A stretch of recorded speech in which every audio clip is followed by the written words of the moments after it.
Queridos, nós olhamos para essa palavra e nós vemos uma carta que o apóstolo Pedro, discípulo de Jesus, está escrevendo. Ele começa dizendo nessa parte dessa carta que nós lemos, Pedro está dizendo, sabendo que não foi com coisas corruptíveis. O que significa uma coisa corruptível? Algo que pode, com o passar dos anos, envelhecer. Algo que pode ser facilmente destruído, envelhecer, se degradar. Isso é algo incorruptível. Melhor dizendo, corruptível. Pedro disse, sabendo vós que não foi com coisas corruptíveis, com coisas deste mundo, como ouro, como prata, que vós fostes resgatados.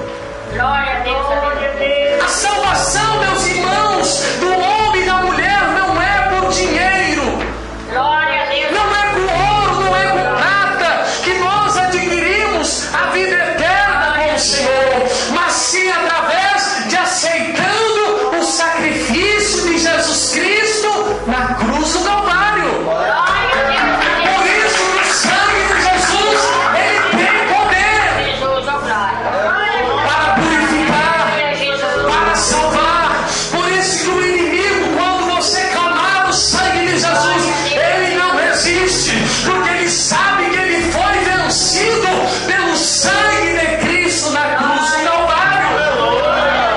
Eu e você, nós somos comprados, não foi com ouro, não foi com prata, mas pelo precioso sangue inocente de Cristo. Aleluia! Salvação adquirida pelo sacrifício salvífico do Senhor. O sangue de Jesus foi derramado por mim e por você. Eu falava no programa passado, de domingo, a salvação é universal, é para todo aquele que dele crê não pereça, diz a palavra.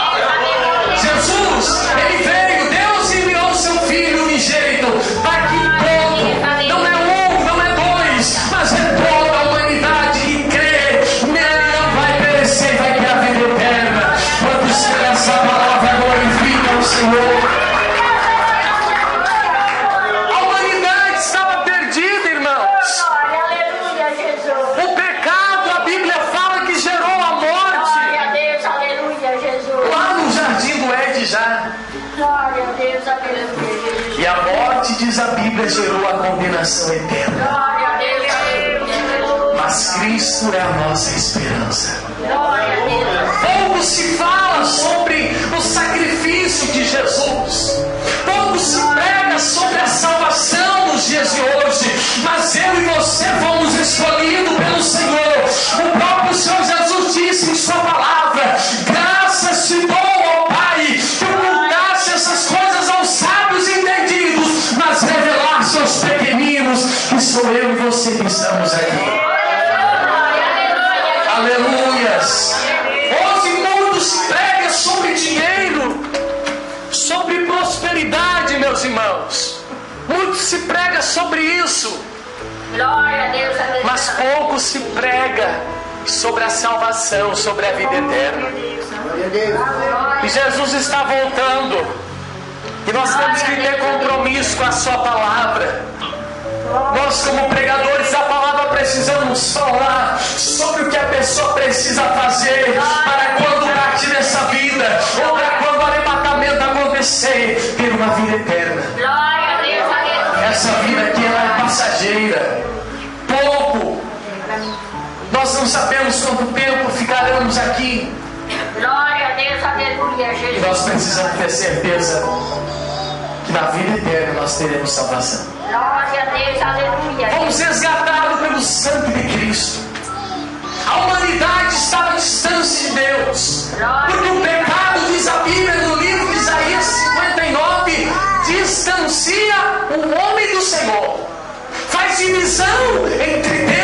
dos homens.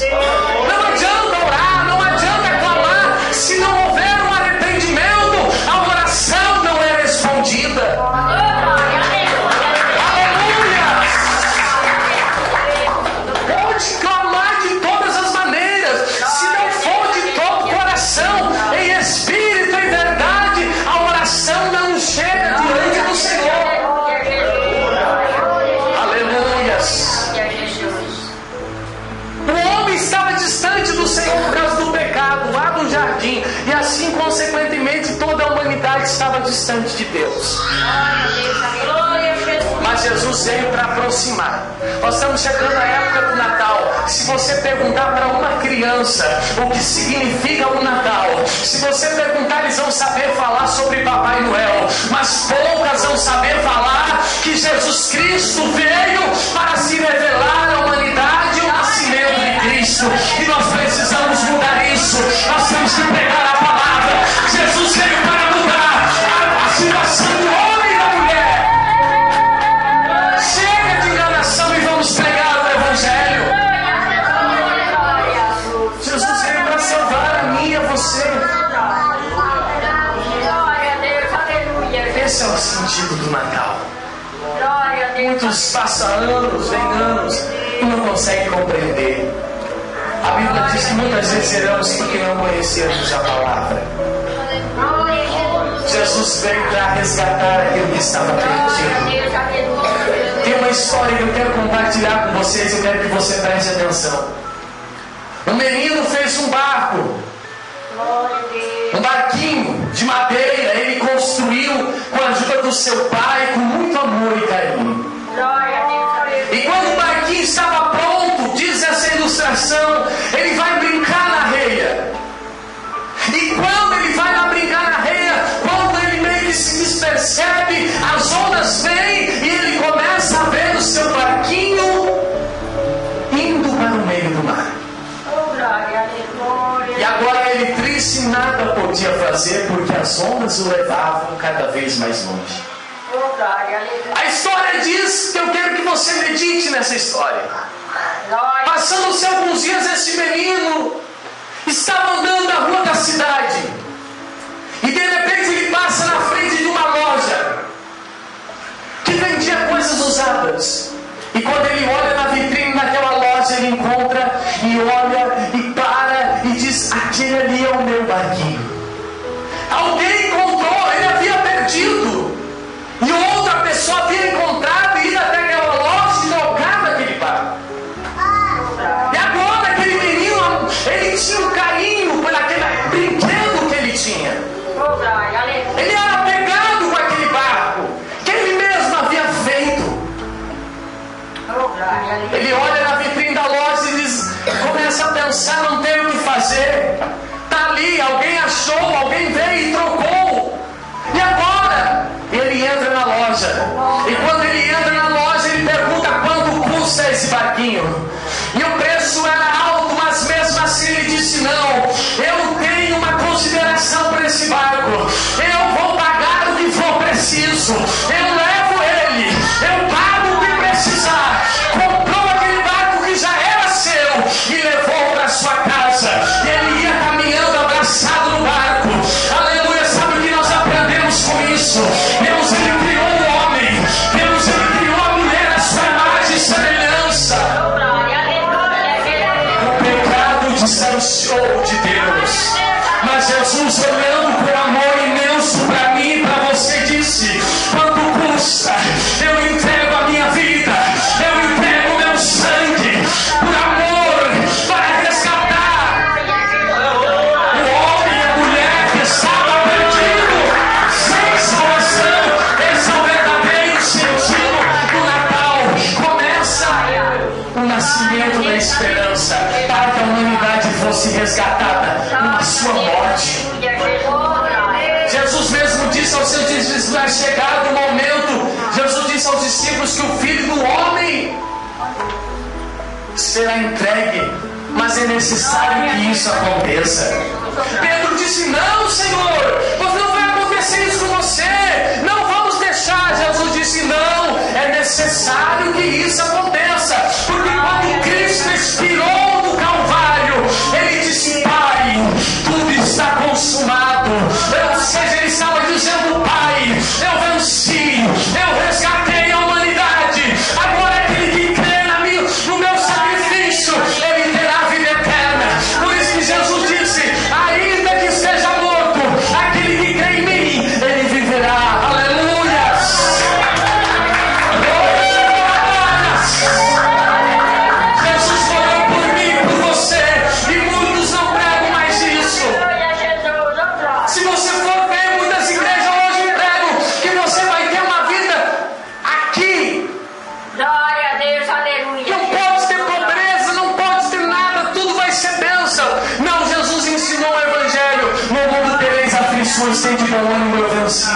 reino serei.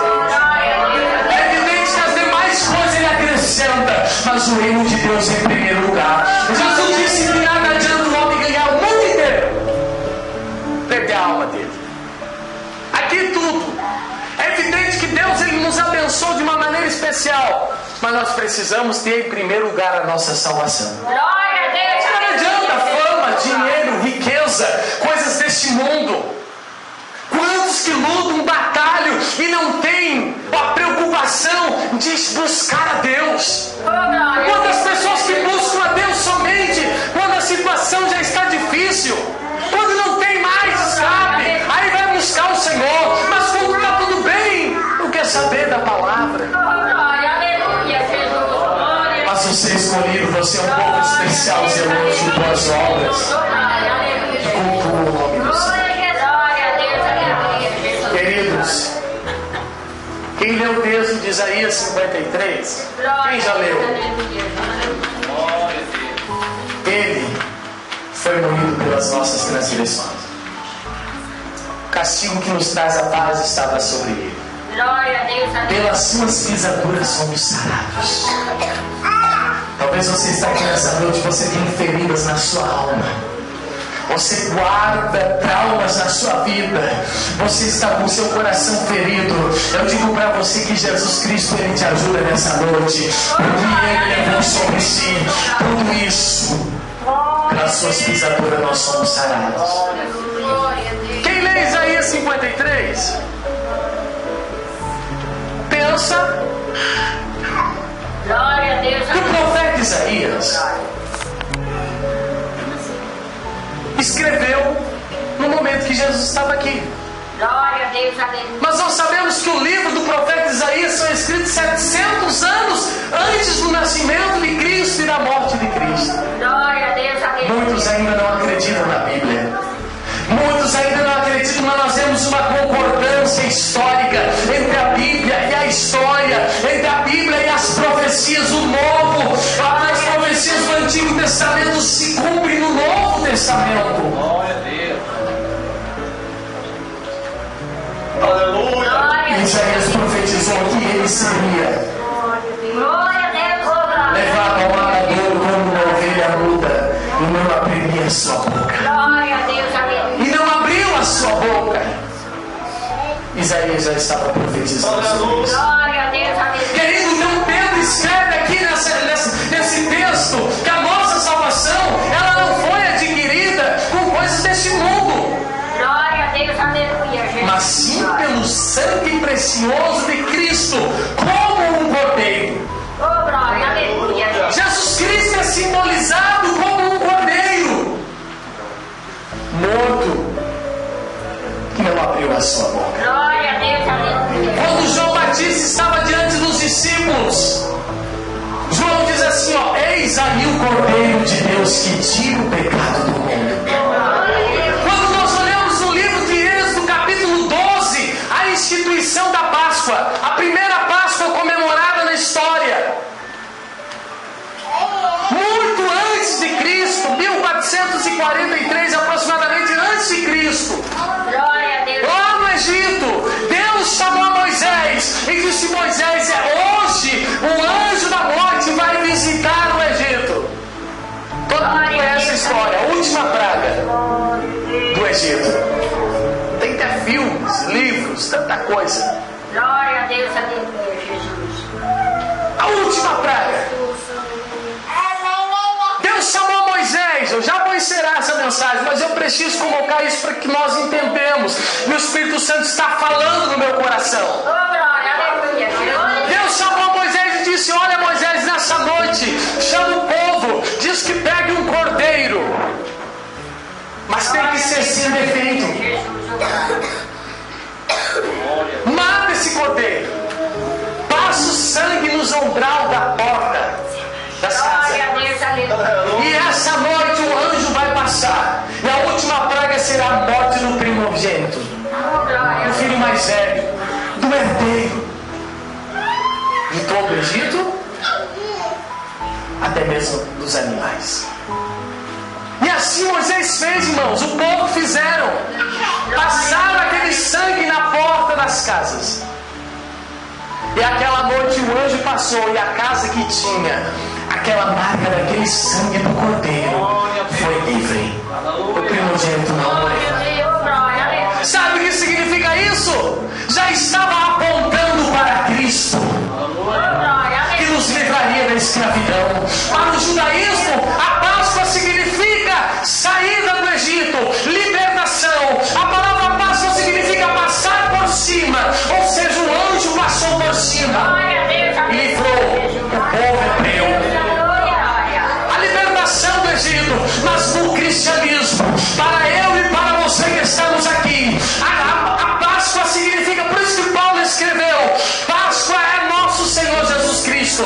Cristo é a nossa Páscoa, porque a Páscoa significa para nós libertação do pecado. Porque quando Cristo derramou o seu sangue, quando Ele morreu, nós somos livres da condenação e alcançamos a vida eterna pelo sacrifício de Cristo. Aleluia.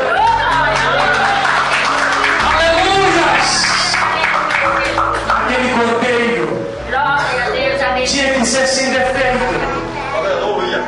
Da mesma maneira que Cristo não teve nenhum pecado, precisava ser alguém perfeito. E o ser humano é imperfeito. De nada adiantaria um homem, uma pessoa morrer por um povo, mas precisou de um Cristo, porque Ele é perfeito. Por isso que nós temos que aprender uma coisa: não olhe para o irmão que está do seu lado, não olhe para o irmão, para a irmã da igreja, olha para Cristo. Nós temos defeito, nós somos imperfeitos. Olhe para o Senhor. A Bíblia fala: olhai para mim, Jesus disse, e sereis salvos. Se nós olhar para o defeito do nosso irmão, nós vamos perder a nossa salvação. Mas se nós olhar para Cristo, Ele é perfeito, Ele é santo e Ele é verdadeiro. Glória a Deus. Ele entregou a sua vida por amor de mim e de você. Muitas pessoas no dia de hoje não dão valor ao sacrifício de Cristo. Salvação é um dom gratuito de Deus, é de graça. Basta necessariamente crer que pela morte de Jesus nós somos salvos e o aceitar como Salvador da sua vida. Reconhecer através do sacrifício de Jesus. A Bíblia fala: Ele nos amou primeiro. Ele amou a mim e amou a você. Muitas pessoas, irmãos, não valorizam o sacrifício de Cristo. Aleluias. Tem uma história que diz que um homem estava caminhando na beira da estrada. Talvez você já tenha ouvido ela. E ele caminhava com uma sacola muito pesada nas suas costas, suado. Aquela mala muito pesada, e passa um caminhoneiro e se compadece dele. E se compadece dele e para e dá uma carona para aquele homem. O homem embarca no caminhão e, passado alguns minutos, quase meia hora, o caminhoneiro olha para o homem e ele continuava com a mala nas costas. O caminhoneiro disse: mas meu amigo, eu não estou te entendendo. Eu fiquei com dó de você, parei o caminhão para você, solta essa mala do lado aí. Tu tá com essa mala nas costas, é pesada. O homem disse: não, eu não vou largar aí, porque senão vai dar mais peso para o caminhão. Não tinha lógica, o caminhão estava levando ele. Ele estava no caminhão, como que vai soltar ali para dar menos peso? Assim é muitas pessoas. Cristo já derramou seu sangue, Cristo já morreu, mas Ele quer continuar sendo escravo do pecado, continua sendo escravo dos vícios, continua invalidando o sacrifício de Cristo na cruz do Calvário. E Jesus está dizendo: vinde a mim, todo que está cansado, oprimido, eu vos aliviarei. Eu tiro esse fardo pesado, eu coloco o fardo leve. Aleluia! Muitos não conseguem compreender o segredo da salvação. Coloca para Cristo, lança sobre Ele a sua ansiedade. Pessoas que vivem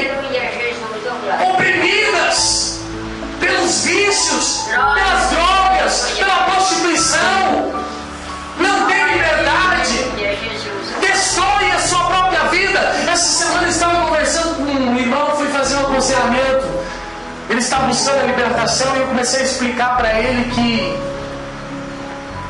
Paulo escreveu que nós somos templos do Espírito Santo.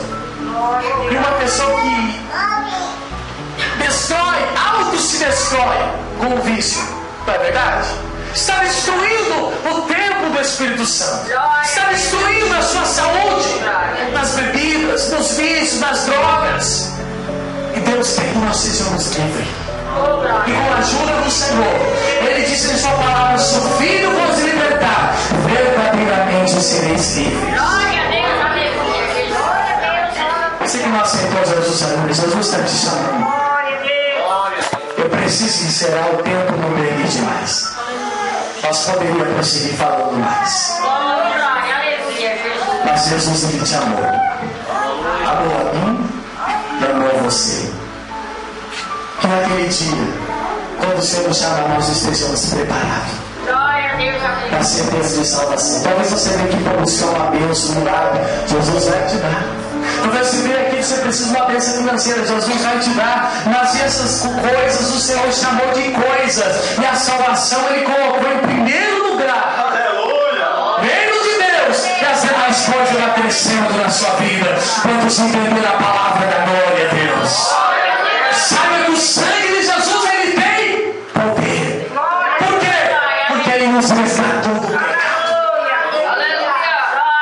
Talvez você está aqui e você diz: mas será que para mim tem jeito? Tem. Será que ainda Deus vai me perdoar? Deus, Ele perdoa. A Bíblia fala: se andarmos na luz como Ele na luz está, termos comunhão uns com os outros, o sangue de Jesus Cristo, seu Filho, vos purifica de alguns pecados? Não. A Bíblia diz: purifica de todo o pecado. É de todo. Basta você o aceitar. Nós vamos cantar um louvor. Se isso não for amor, e você que não aceitou Jesus ainda, se você quiser aceitar Ele, você pode sair do seu lugar e vir na frente. Você que está distante do Senhor, você tem a oportunidade de sair do seu lugar e vir aqui na frente.